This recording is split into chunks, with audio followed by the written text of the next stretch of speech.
Welcome, everyone.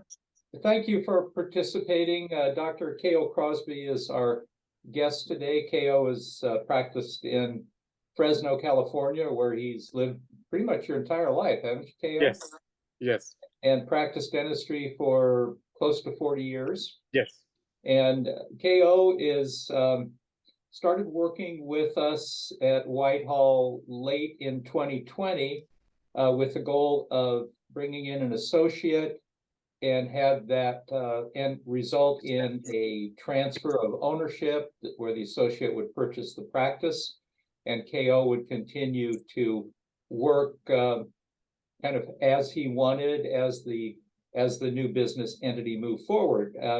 And that has successfully been accomplished. So what we wanted to do was talk about how that worked for him, how it worked for his associate, Dr. Daniel Reimer, and what we did to help guide and the process and maybe some of the stumbling blocks along the way. So KO, as I recall, you met Daniel on a mission trip in dentistry. Isn't that correct? When he was a senior student? Well, yeah, we were working with volunteers together at a local going the trip to the little farm worker towns around. We live in the Central Valley of California, the #1 agricultural producing county in the world, and so there are lots of little farm worker towns. And so Dr. Reimer actually is got totally fluent in Spanish by working the hard way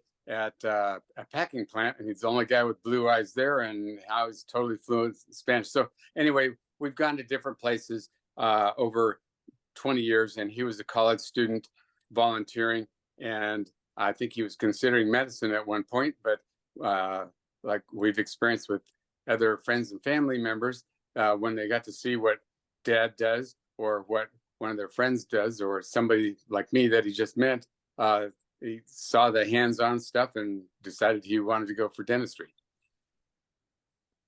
Very nice young man, graduated from Loma Linda, and his, well, we started talking, it was late 2020, and as when KO spoke with us, he talked about Dr. Reimer, the fact that they had some very preliminary discussions about maybe coming in, working with him, becoming an owner. Dr. Reimer wanted to own his own practice, and KO is, as I said, was ready to transition ownership, yet continue to stay active in dentistry. But as I like to say, not being the only mule pulling the cart, as we are in the single dental practice. So when we started working together in November 2020, my goal was to see that happened and do everything I could to help facilitate it. So we started with the basics. He had some very good staff members, including a manager named Chris. So we started working together on leadership and organization, because as you add dentists and the practice grows, these things become more and more crucial. A single doctor office that has 4 or 5 employees, you still need to have organization and leadership, but it's not a crucial factor because every employee knows what every other part of the office is supposed to be doing. And if somebody isn't doing their job, it's going to be very obvious to everybody else. When your numbers build and you get up to 8, 10, 12, 15, or even more, systems and organization become crucial because you can have people who frankly just don't do their job and accomplish their goals. So we started talking about leadership, organization, and we went pretty basic. I like to start a lot of times with a book by Patrick Lencioni called The Advantage, and it's about organizational health. And, you know, KO, we spent at least 6 months, you and I and Chris, going through that, the concepts of business organization, leadership teams, all of the parts that work together. So what are your comments on that, how we got started and how people responded, and what it allowed you to do to look at your staff? Well, I think one of the biggest benefit of working with you was having a sort of third party independent expert person that confirms or backs up or gives the owner, Dr. Me, the ideas or the backs it up with the credibility. It makes it so that we probably all experienced when we tell our kids something and they don't seem to follow that advice, and then somebody else in their life confirms that, then that other person was a genius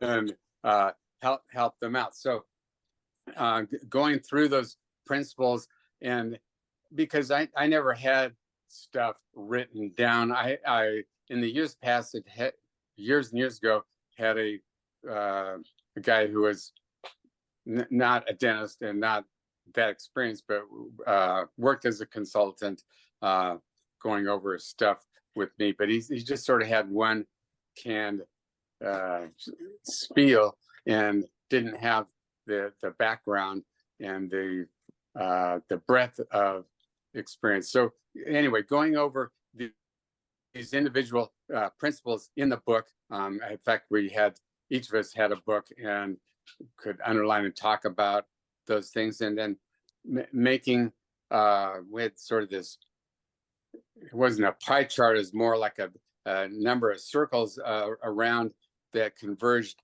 on the different aspects of the practice management and the flow, so that it was, I think especially dentists, we're all visual oriented anyway, and I think all people are really. So having that to look at, I got a great big, can't get my hands in here, but I probably got a piece of sort of background paper from a stationery store where we can make giant flip charts on there, and talked about those principles in the office at lunchtime meetings, and pointed out, we're working on this, and now we're working on this, and these are how they intersect, or how the flow chart works of doing one thing, then the next, then you get this result. How often did you meet on that stuff? Where you said lunchtime meetings, is that something you do once a week, or was it every day? Well, it was certainly once a month when we got together with the staff and went over a number of these principles, sometimes just with we have two different kinds of meetings. We do one with everybody, and the other one was just the lead people. So there was one receptionist, the gal who's been with me for 23 years, who's very conscientious and is very interested in and willing to follow these points and programs. And then, so there's one hygienist, we have more than one hygienist working for us, but we have a lead hygienist, a lead assistant, and a lead receptionist, and people are supposed to go to the lead assistant to talk about back office stuff. So that helped avoid what had been uncomfortable in the past before I was working with Whitehall, was having an office staff meeting where everybody was there, and it was just a big gripe session, and I was drastically outnumbered by a bunch of upset women. And that's correct. Part of success is getting organized. And I like to really, three things I like to talk about really that are basic. The three questions. One is, why do we exist? What do we do? How do we behave? And if you get those things established in the office and everybody understands what those are kind of your golden rules. And the first one, why do we exist, is typically large scope, not big scope. It's not we exist to do dentistry. That's what we do. Why do we exist? We're there, to put it in my own words, to make your community better, to improve the public health, to supply jobs, to participate in community activities. You're doing things as a group, as a business, that are a benefit to the people around you. Some people have even gone to the point of saying, we exist to improve mankind. Okay, that maybe that's a little grandiose, but it's true. You're doing the part that you can in the area of your influence or in your sphere. But once people have grasp of those three things, why do we exist? What do we do? Obviously, we're about oral health. And how do we behave? If you're going to be part of our team, part of who we are, these are the rules. These are the things that we expect from you, and these are the things we expect you not to do. When you have those rules established, it takes away a lot of the uncertainty that staff may have, and frankly, a lot of the pettiness. And it also helps you identify when someone maybe doesn't buy into everything and create trouble. And I know, KO, you've gone through that too with some people in the office. Yeah. But overall, as the office staff population has changed, it's for the better. Do you agree with that? Yeah, because people have seen, the employees have seen that some bad behavior resulted in alternative career counseling, and they went somewhere else. To his third point of how we behave, there was not the nicest language being used sometimes by some people, and our break room / bathroom has a door on it that the rest of the public doesn't see. But instead of there was no sign on the door, but instead of putting men or women, I put ladies and gentlemen signs on there. And I pointed that and said, this is within the eyesight of the business office and all the employees who, pass through there on the way to the restroom and the break room. I made a point of saying, this is how we're going to behave to each other. We are going to act like ladies and gentlemen here. Yes, and once you kind of get that set in your mind, the doctor, the leaders, especially your clinic administrator, then it becomes enforceable, because these are the rules. And if somebody doesn't follow the rules, then there are steps on alternative career counseling, as you put it, on actually progressive, we call it progressive coaching. It's really progressive firing. It's 3 strikes and you're out. And everybody gets a chance to improve. And if they have timelines, and if they don't, they're gone. And you do it that way to protect yourself, frankly. Yeah, and that's a lesson that probably took me 30 years to learn, because I was always trying to be the nice guy and get along and hope for the best, and put up with a lot of stuff, and a lot of dysfunction. And I should have gone to the alternative career counseling a lot earlier, a lot more often. Yeah, that's very typical of many of our doctors. We're kind people, and we like to give people second chances, and I'm all for that. It's just third and fourth chances I'm not so good on. Yeah. So that was beneficial. And then we started working on meetings, as KO said. We talk on the phone every week. Dr. Reimer, his associate, actually the new owner of the practice, is on those calls also. Was he there at that point? Was this was all ramp up. So this the idea was to transition to him, but we wanted to give him a chance with a good organization that was running well, right? That was the whole idea. Well, yeah, to create a framework that we could all function in. So golly, I can't remember. You said that it's signed up in mid 2020. So I don't think he started until nearly a year later, I think. Okay. Yes, it was, I believe, in September. Yeah. 21. Okay. So up to that point, it was, I spoke to Daniel a couple of times more as an associate to kind of reassure him that both sides are trying to work together on this, and giving him some statistics. If you don't have a office that's properly prepared for you, and both parties don't understand what the other party's motivation is, and they don't understand each other, the failure rate is going to be phenomenally high. It's way over 50%, and without both parties really understanding and be preparing for each other. So the goal up to this point was to get the office ready, because when you bring in even a great potential associate, it's going to be very disruptive to the office. So, Yes.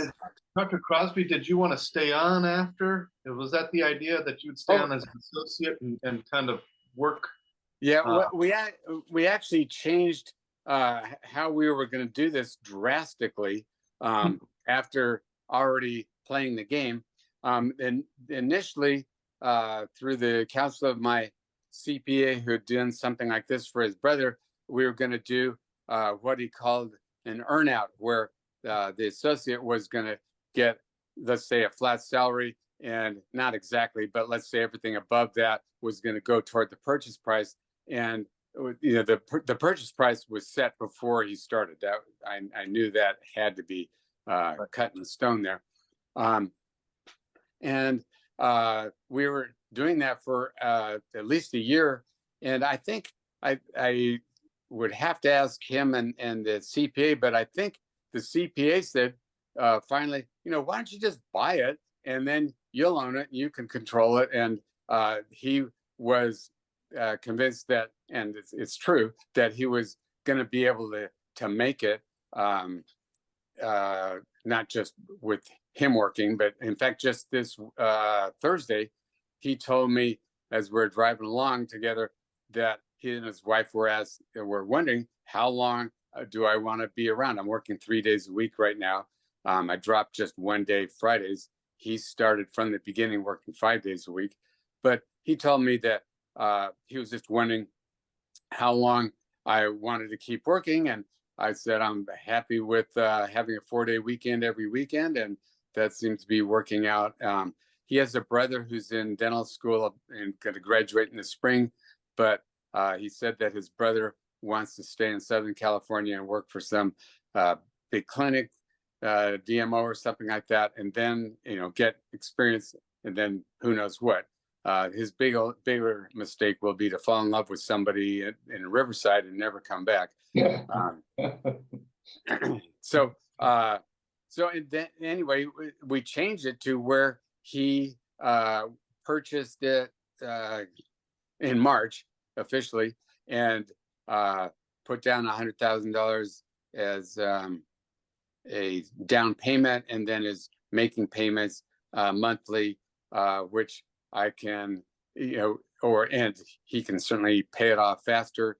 But that way he's got some skin in the game already. I'm carrying the loan, and that's fine with me. But I have the option in 5 years to say, I want to get a balloon payment, just pay this off and go away. Well, let's hear about bringing him on and what you guys had to do to make room for both of you, because you obviously had to ramp the practice up and the patient flow. So, Dr. Why don't you, Dr. Peterson, run through that?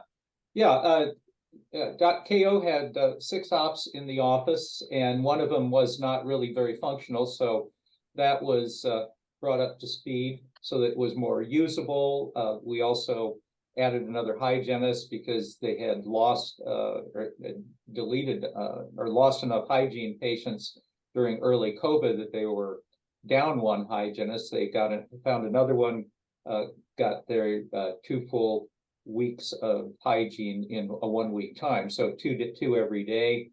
The other thing though that was a challenge was the KO's practice was essentially fee for service. And he participates still with Delta Premier, but that's being phased out. It's being phased out everywhere. But in California, they fought it through the CDA and have been successful. At least now it's grandfathered out. But if there's any change in the title or entity of your business legally, they they force you to drop that and go PPO. So Delta is no longer our friend, frankly, most people would say. Oh, yes. But a fee-for-service practice is harder to grow patients in, because that number keeps shrinking of fee-for-service now. In fact, the ADA came out with a statistic the other day that I saw that really surprised me. You know, the last things I read over the few years have said that 65% roughly of the population, adult population and children, have some form of third-party assistance, whether private insurance, PPOs, HMOs, or government assistance in some way. That number is now, according to the ADA, over 80%, or right at 80%. I think 78 or 79. I was very surprised. I'm not sure it's accurate, but that's what they're saying. So there's more and more competition for that small percentage of people, and we're having trouble keeping Dr. Reimer busy. Same-day service was his best friend, work that came out of hygiene. But when we looked at how we could bring in more patients, we first initiated a membership program. And that proved to be quite successful. In fact, KO, what would you say the estimate? Do you have an estimate on what percentage of your practice, of the practice now, is membership? God, it seems like when we're going over the morning schedule, we call this program the VIP program. Certainly on the hygiene side, it seems like half the patients are this VIP thing. And gosh, it seems like a third. I couldn't address it to the production, but it seems like a third of the patients that we're seeing for doctor treatment is in this VIP thing also. So I would have to say that with Dr. Peterson's suggestion on this membership program, I think that really saved the day. I think he was accurate that nobody is marketing to people with no insurance. Everybody's marketing to people with insurance. And I have no idea what the real statistic is, but I remember noticing last week there was somebody who was on Delta insurance who dropped it for our VIP program. And I would just love to put that in the face of Delta, saying what Dr. Peterson didn't mention is that Dr. Reimer decided from the very beginning that he wasn't going to sign up with the Delta PPO. And so after about a year, he thought, crud, I'll sign up with it. And he found out very quickly, like let's say a year after he started, he found out very quickly that he was making no money on that because he was taking like probably a 40% write-off where I was taking a 20% write-off. So our VIP program is like 20% off. But the nice thing about that is people have to pay up front for that. So we save all of the billing hassle, and we don't do treatment that we don't get paid for later on. So that's been the benefit. And I sort of think that maybe my practice, and I'm sorry I don't have the stats on this, but before he came along, maybe half of my patients didn't have insurance. Now, maybe that doesn't seem accurate, but maybe that it's anyway, there's a significant number of people who were cash paying anyway. So they got, a discount right away. What is the VIP? How's it work? What's the fees? How much does it cost? I'm sure everybody wants to know. And then what discounts do you give for people? Okay, so for like $198 a year, people get 2 cleanings, X-rays, and 2 exams, and then so that's like on the hygiene side, and then they get 20% off of their dental treatment, but they have to pay for it that day. And my understanding is how we can do that is no insurance company is going to pay for the dental work we do on the same day. So we're happy to offer them that. And I tell patients, I'd like to hear my staff telling the patients on the phone that, hey, Dr. Crosby, for 38 years has been waiting 2 months to 2 weeks for a payment. Now you get to pay for it up front. Well, that's sort of ricocheting over to the Delta thing. So I continued to see Delta patients, and it was a battle with my receptionist, who was afraid that I was going to go to jail, that I was doing something deceptive and illegal or something like that with Delta. But I'm the same guy with the same license and the same address, and nothing changed about me. But we got so I'm sorry, I'm ricocheting all over the place. So after doing this for 6 months, and about the exact same time we sold the practice, Dr. Reimer dropped Delta. Well, it turns out it's really easy to sign up, but really, really hard to untangle yourself from it. And it was months and months and months. I mean, really, like over 3 months probably, to unwind himself from the Delta PPO. And so he certainly wished he hadn't done that in the first place. And my staff did as well, because they were walking on pins and needles, thinking there were landmines all over the place. And so anyway, this year, March 1st, he officially bought the practice. I went to my backyard, cut off a 1 foot long piece of 1.5 inch PVC pipe, spray painted it gold, and wrote my name on it, and handed him the baton in a public meeting with my staff, who also all signed it. And they also witnessed me and him signing the transfer of the practice. So everybody was there and in on it, and saw it, and actually signed as witnesses on the contract and on the baton too. It was, which was great, because as you can see, everybody understood what was going on. No big surprises, and everybody was working toward the same goal. A couple things I wanted to add about the marketing. The website that Dr. Crosby had really wasn't terribly effective in recruiting new patients. So we started working on a new website in 2021, and it was up and ready in about 4 months later, maybe even 6. But in there, we added new patient special, exam X-ray cleaning. I think it was $87. That was helpful. We also then stressed emergency treatment, which has ended up being extremely effective for bringing in new patients. And Dr. Reimer, to his credit, like most people coming out of dental school, had absolutely minimum experience in endo. So I encouraged him, we talk clinically a lot too, and I encouraged him to do a couple things. Number one, learn everything he could about endo that was possible. So he took courses, he spent a lot of time on the internet. There's so much free CE on the internet and videos now, it's amazing. And the other thing that I recommended and he completed was to become certified in sedation. And he just does oral, not IV. But those two things have generated a huge amount of new practice or new patient flow, and have kept him very busy. And frankly, that I think has been one of the strong reasons that we were able to complete the sale, because early on, there was some concern, are we going to be able to have him generate enough money to be able to pay for the practice? The value. How many new patients did you guys kind of start off at, and then what did you get it to? If I may share, just in kind of generalities, KO, if you don't mind. Yeah.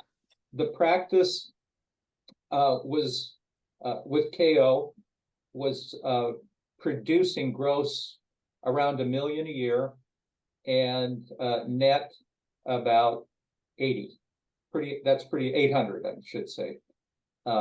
If that's right in the range of a typical one doctor practice. The ADA says typical one doctor practice collects 700 to 750. So KO was a little above that.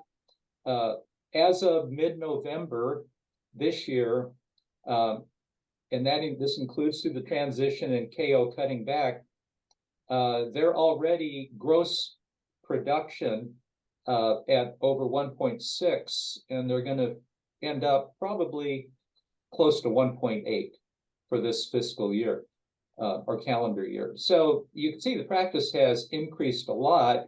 And a good part of that has been Dr. Reimer's, frankly, ambition. If I was 3 years out, 2.5 years out of dental school with 4 kids, I'd be ambitious too. So he's working hard. He's an extremely personable, very nice young man, very caring. He's the kind of guy that you'd like to see in our profession. He's just a good person and anxious to learn and listens. He really does listen, and he that is a maybe a unique property. He doesn't have a big ego. He's humble guy. I would echo what Dr. Peterson says. He's the kind of guy you'd want your daughter to marry. Yeah. As Daniel became closer to ownership and the transition occurred, I spent time with him talking about becoming an owner and what does that mean and how to think like an owner. And just some of the topics we went over is, why does the business exist? The things that we talked about before. How do you behave? What are the office rules? Things that we had talked about before with KO, and why we do those things. Creating a leadership team, what that means to you as the owner and how you work with them. The importance of communications in the office and how that needs to run up and down the ladder of duties. The different business models. We don't learn much in dental school about business models, but the traditional one, we all know what that is, and that's the single doctor in a small practice. But there are a lot more models now, DSOs, group practices. So we went through a lot of those and the differences and how those things affect profitability. And there's nothing more profitable on a per dollar basis than a single doctor practice that has a small staff and a small facility. The problem is, well, there's several problems, but one of them is you can only grow so much because one person can only do so much. You run into, when do you take your vacations? And how do you do that? Because if your profit margin is 75% or your business overhead is 75% and you're gone for a week, that's pretty much a break-even month for you. So if you take 2 weeks off, I've actually had people, if they take a 2-week vacation, take it the last week of 1 month and the first week of the next month, so they don't get hammered quite as bad. But we talked about those models and how multiple doctors give you a lot more freedom. Plus, they also give you someone to talk to and compare notes with and to calibrate with. So we talked about goals, business and personal, KPIs. What are they? What do they mean? How to read a P&L sheet or statement, and just the other things that are important about a business. As they say on Shark Tank, if you don't know your numbers, you don't know your business. So we talked about numbers, what they mean, what's realistic, and what kind of numbers other people will tell you that you probably can't believe. So that was part of the indoctrination process for him. And it's interesting, I found when I talk to associates that become owners, they have a total switch in the way they think. And if we can help that happen sooner instead of later, it's to everyone's benefit. KO, have I said anything that you don't agree with? No, I throw in that what I noticed is when I started practice, my wife was a receptionist 1 day a week.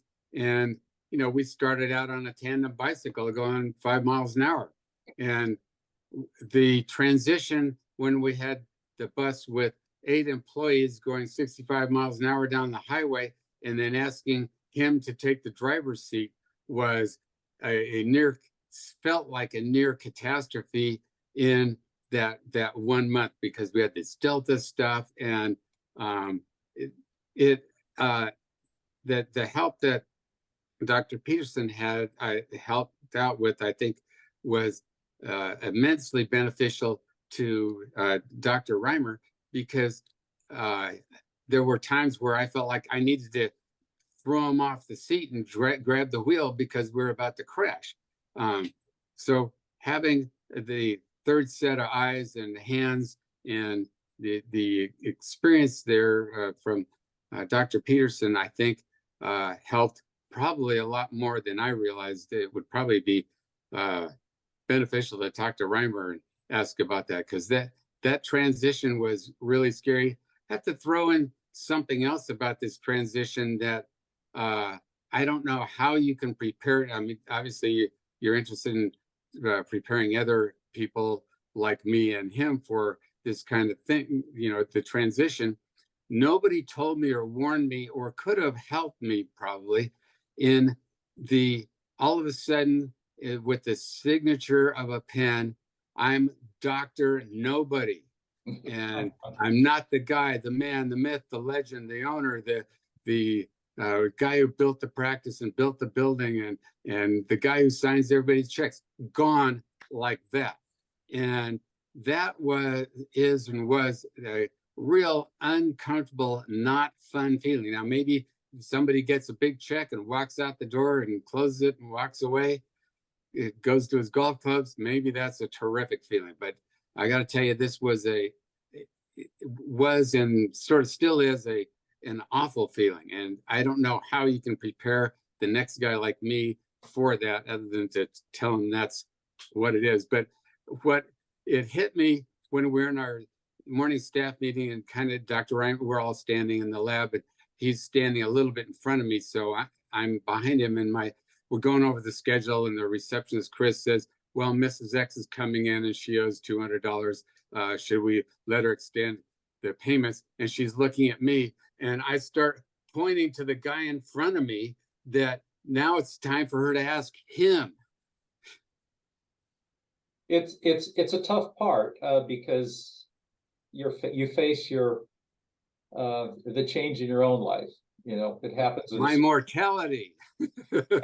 Well, what happened to me earlier when I had cancer, I was early 50s, and that was it for me. So I totally understand it, but I do want to go back, KO, about a month after the transition, maybe 2 months. Mm-hmm. And you told me you're taking Fridays off now at that point, and you said, I feel like I'm playing hooky, like I should be there. And you remember what I told you then?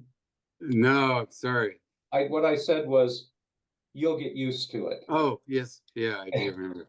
and I am used to it. Yeah, and now you take Monday and Friday off, and you're getting used to it. So yeah, well, I always had Mondays off, so I was always working 4 days a week, and he started out working 5. So the trend part of Wes was asking, how did the practice grow, or he grew with the start of the practice? What happened, Wes, is since he wasn't a Delta provider, I was giving him all of my fee-for-service patients, sort of, and the 100% fee patients, and that was a big loss, a big cut in my income. So I was just left holding the bag, not exclusively, but with the Delta patients. So I was already missing 20%. So that was kind of an uncomfortable thing. And I don't think he realizes that that's the way he made a living or paid for stuff. He was getting the best patients, which I chose to let go. So I started out by renting 3 different guys' offices in the days they weren't there, and building up my own practice, not from somebody else's patients, which was certainly a lot longer haul. It is. The other thing that's happening too is individual practices are becoming harder and harder to sell. And several times during all this transition over these couple of years, I would try to remind people, remember what the goal is. Our goal is for this sale and transition to be successful. And to Dr. Crosby's benefit and Dr. Reimer's, they're both extremely reasonable people, and they both were able to keep their eye on that ultimate goal and make it work. And I understand, KO, what you just said. You did sacrifice some of your own production to keep him busy. Yeah. Because there was a time where it was kind of uncomfortable. We were having trouble keeping him busy. The membership, the marketing, the change in the website, his increased knowledge base, endo and sedation, have pretty much taken care of that problem. He seems to be quite busy now, and as his skill set develops and as he becomes more comfortable working multiple rooms, he's just going to continue to produce more and be more successful. So I feel very good that we've kind of gotten through that scary period. Yeah. Where the question is, yeah, okay, he can buy it, but what if he can't afford the payments? Then what? So we got through that. It's been successful, and now he's, according to his accountant and the bank, he's ahead of projections and doing quite nicely. But again, the practice, in this past calendar year is going to be not quite, but almost a double over where it was when this whole process started. And that makes me feel very good. Yeah, I pulled him aside about a month ago and said, do you realize you have a $1.6 million practice 6 months after you bought it? Is there anybody in your 100+ dental school class that can say the same thing? And I would guess that there are zero. Maybe somebody else got really lucky, but he's fortunate that the bus hasn't crashed, because he didn't get to go on from the bicycle to the motorcycle to the car to the bus going 60 miles an hour over 38 years. He jumped into the driver's seat of a bus already going 65 miles an hour and didn't crash it. And there's, that's a good metaphor, but it's really true. Because most people that come into or come out of dental school, most of their business experience or the highest level of business control has been a Kool-Aid stand when they were 10 years old. So going into a $1 million business right out of school with, in most cases, almost no experience at all, really is a challenge. And to both you and Daniel did it well. And it was fun for me to be a part of it. And I continue to work with Daniel as he grows as an owner. And KO, of course. KO is the mentor. I mean, this is the go-to guy. And Daniel, to his credit, also asks you a lot of questions, doesn't he, KO? Yeah. Here's an example of a mentoring thing. We were going to have a decorate the office Christmas party, and he'd already ordered food from the restaurant, but he hadn't ordered drinks. There was a 7-Eleven almost across the street, and he had asked the receptionist, the second chair receptionist, to go over and get 6 sodas. And I said, oh, let me do that. Because I had a cancellation, so she should be actually dialing for dollars, and I should be going to, getting more patients in, and I should be driving over there. But I left a note on his desk that said, if your employee on your time clock gets in a crash and kills a family of 20, the police and the attorney are going to ask, what were you doing out here? He said, oh, I was working for my boss to go get some sodas. Well, guess who owns the liability and all of that forever? So anyway, I didn't say don't do this. I just said, that's why I stepped in here to do this. Well, that's the things we learn over time, for sure. So, okay, you've covered everything I had in my notes that I wanted to go over. We've done some things. We now use Google Analytics. We now have a very active website. Daniel's actually doing some more cosmetics work because, again, word of mouth. So he's growing the practice well. The Rock, though, is still KOs. They're 3 days a week. The staff has transitioned nicely with some changes as usual, but it keeps getting better and better and more efficient and more productive. So, KO, anything else you would like to add? And then maybe we can, Lori, maybe open it up to some questions. So one of the original goal or expectation was I would be working less and he'd work more and we'd have the same production for the office. But I kind of figured it would go this way, and it did. It grew a bunch, and I think that's terrific. It would have been just fine to keep the production the same. So I don't, if I get hit by a truck tomorrow, I don't know what he's going to do. Well, yeah, hopefully that's not going to happen. Yeah.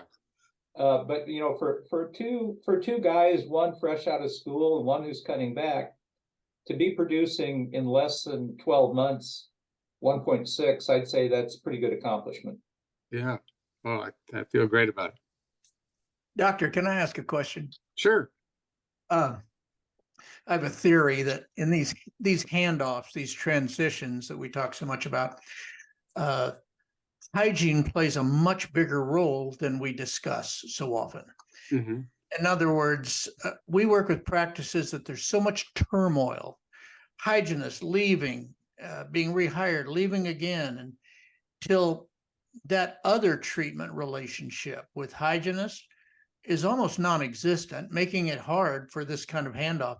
People can end up drifting to other offices so easily. Patients. What kind of hygiene are we talking about? People 25 years, 15 years? I mean, the hygienists were fortunate that when the office got shut down in March 2020, I defied the CDA and I fired everybody. And so I worked by myself for a couple of months, and then I was able to get one hygienist, but returning, and then I was able to get another hygienist who had also worked a couple of days a week for us. So we have some continuity of the hygienist, some going back, 10 years. Excellent. Thank you. That's what I was wondering. Yeah, because I'm convinced people come to see the hygienist and not me. We see enough turnover sometimes in hygiene. It's hard for a doctor not in transition to keep going forward. So my theory is that you probably have to have that well under control. Yeah, having the same receptionist still for 23 years. She's the one who's the air traffic control, and she knows everybody and their kids, and their grandparents, and their insurances and stuff like that. So it's really Chris, the lead receptionist, who has held the place together in spite of having surgeries and illnesses, and her husband major surgeries and stuff like that too. Good. Thank you. And that's part of the leadership too, as some people in office positions have changed. We've looked for front office that could eventually replace Chris.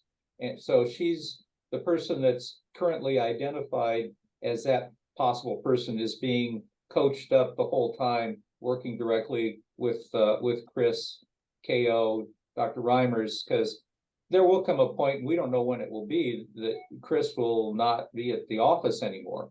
Yeah. It could be for a number of reasons, but we don't want to be caught, with our trousers down when if that might happen. So always having someone in training for key positions is a very smart move in any office. Great. Wes, anything else? No, I asked my questions as we were going along. So, Dr. Peterson? Yes. Yeah, if anybody else that's listening would like to ask a question, this would be the time. Give us a signal. Lori, you can change that. Dr. Reverend. Dr. Reverend raised his hand. Sure. So Ko, thank you for the presentation. Yeah. Question for you. How long did your now owner, how long did he work as an associate again? Probably about officially a year and a half. And that's right out of dental school. Yeah, that's fresh. When they made the transition from being an associate, an employee, over to being an owner, I would imagine there'd be some sort of change in how, not the dentistry, but how he would work within the office, like a change of attitude. Like I work with several doctors as an employee, I'm the only owner. And I get a sense that I have a different way about how I go about things than I think they do because they're employees. Did you notice a change or a shift in him when ownership became real? Yes, drastically. And I had asked him about it. Probably brought it up 6 months before. I think this set salary kind of thing makes you, I don't know, complacent or whatever. I didn't want to say doesn't make you work as hard or you're more likely to leave right at 5 when I don't get home till 6:30 myself. And he said, no, that doesn't happen. Well, the next day on March 2nd, he was staying late and working harder. And I understand that people don't notice what they're doing, especially, maybe he would admit to the change afterwards. But before that, he didn't think he was less committed or less whatever. I don't know how to describe it. But, there is a huge difference, dramatic change. Yeah. Okay. Well, I just kind of always try to calibrate because I compare me to them. And of course, I would, maybe it's my own arrogance, but I would position myself higher as far as, whatever it is. And so I just have to just accept the fact that no, they're never going to be up to the owner level of commitment unless they actually got their name on the line. Well, and the no sense of urgency. I don't know how to put it all together verbally, but I'd hear him yakking away with the hygiene patient, and the guy in the other room's got the rubber dam on, and I can see he's looking at his watch. And here's a hint: it hasn't worked that well, but I bought him a watch that instead of having an audible beeper, it has a vibrator that you could set it to go off every 3 minutes. And I was hoping that when he went in for a hygiene deal, that would beep and tell him, they're the sort of multitasking. See, that's what it is. When you're there, you are aware that there's already somebody else in the waiting room who hasn't been seated. I mean, you just know and feel all this stuff because it's yours and it's your patient, it's your commitment. You went to high school with that guy, and it's not there. Yeah. All right. Well, good. That's reassuring to hear that's universal case. I'm sorry. I suspect that's just a universal human nature, and yeah, I think it's a universal human nature when it's your dime. They'll gas pump that goes ding, ding, ding, ding. As you're filling up with gas, you hear the $300 bill going down the toilet every hour as your overhead or whatever it is. Right. He didn't hear that sound. Yes. Well, and that's one of the reasons that I spent some time with him about thinking like an owner. At least you're planting some seeds and giving it some things to consider, and then it becomes real when the transition actually occurs. But I would say for someone right out of dental school, this whole thing went as smoothly as it possibly could have. And a lot of it was because of Dr. Reimer's ability and desire to learn more things. Even I think Ko, you talked to one of his professors at Loma Linda, and the professor said, I got to tell you, these kids just don't learn enough about endo to be proficient with it or even close to it. So for sure, his school, they had an endo program. My school, UCSF, had an endo program, but we had emergency patients coming out the walls in San Francisco, and we had water on 3 sides of us. But I think he got a crummy education in that. I think he did like 3 endos, and like my oral surgery rotation, I pulled like 80 teeth in 2 weeks, and I pushed a root into sinus. I had, pus gushing, and did INDs and all kinds of stuff like that, they just sort of did a couple, and anyway, so it was eye-opening to me. I wish I lived closer to one of the dental schools and could pound on somebody's desk and tell them you're not helping your students out that way. Yeah, I agree. As a former instructor, associate professor in dental schools, you're correct. It's totally different than it was 40 years ago. So the again, I'll give Dr. Reimer credit, but for wanting to learn and being ambitious. But what Ko said about the actual transition happens after they're real owners. But for those of you looking for associates, don't just look at their skill and their ability. Those things are important, but look at the personality.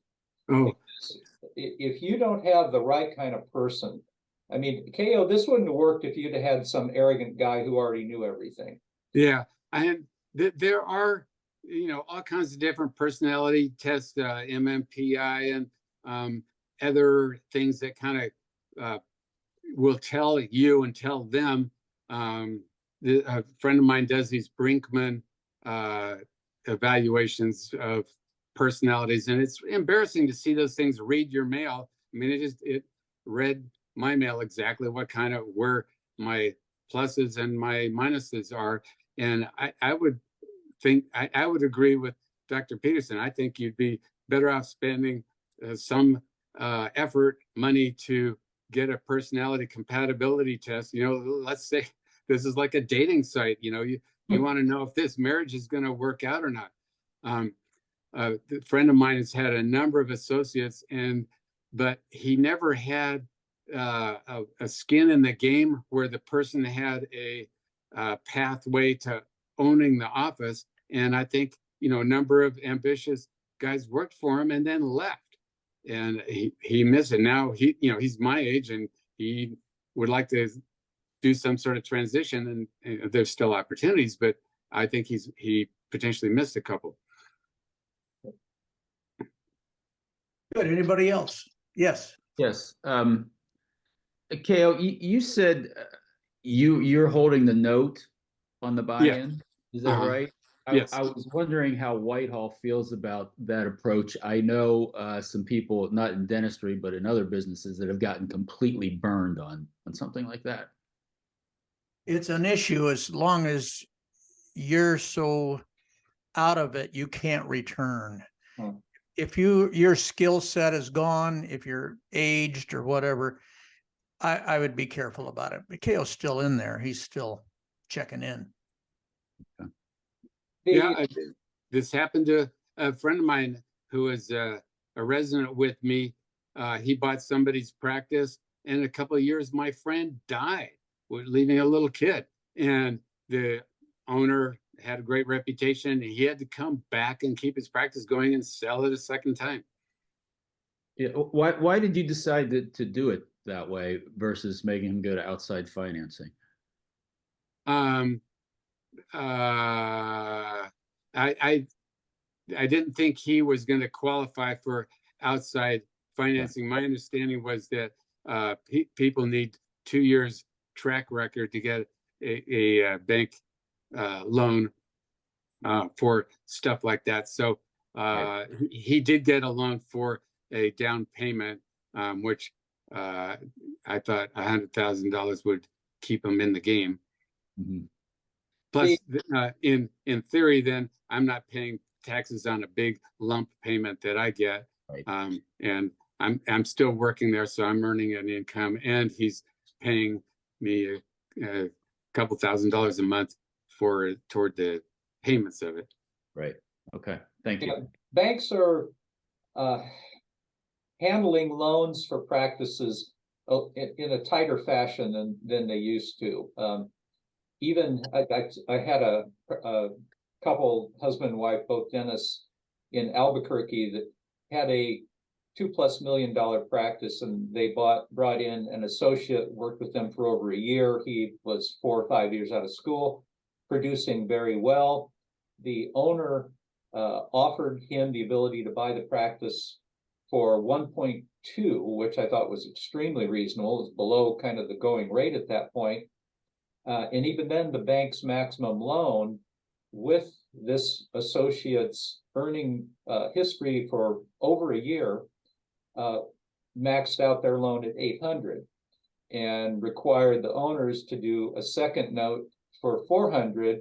But the condition was, after 3 years, if everything still looked good, payments were being made regularly, the practice was continuing to grow, and he was handling it, they would roll any leftover that the doctor owned into a new note for them. So they're a lot less apt to put a whole lot of money into a single doctor buying a single practice, because there's a lot of vulnerability for them. And you know, banks, they operate off minimal risk. Anybody else? Lori, what's next? Our next meeting is the second week of January, so the 13th. Okay, and are you sending this out to somebody, to anyone? Yeah, anyone that needs the recording, if you missed anything or you want to show your colleagues maybe, I can definitely send a recording when it's ready next week. So just let me know. Great. Get in touch with us if you have any questions. Take care. Thank you for joining us. Thank you Thank for helping us out. Thank you, KO. Thank you so much, Dr. Crosby. You're welcome. Thanks, Gail. Talk to you next week.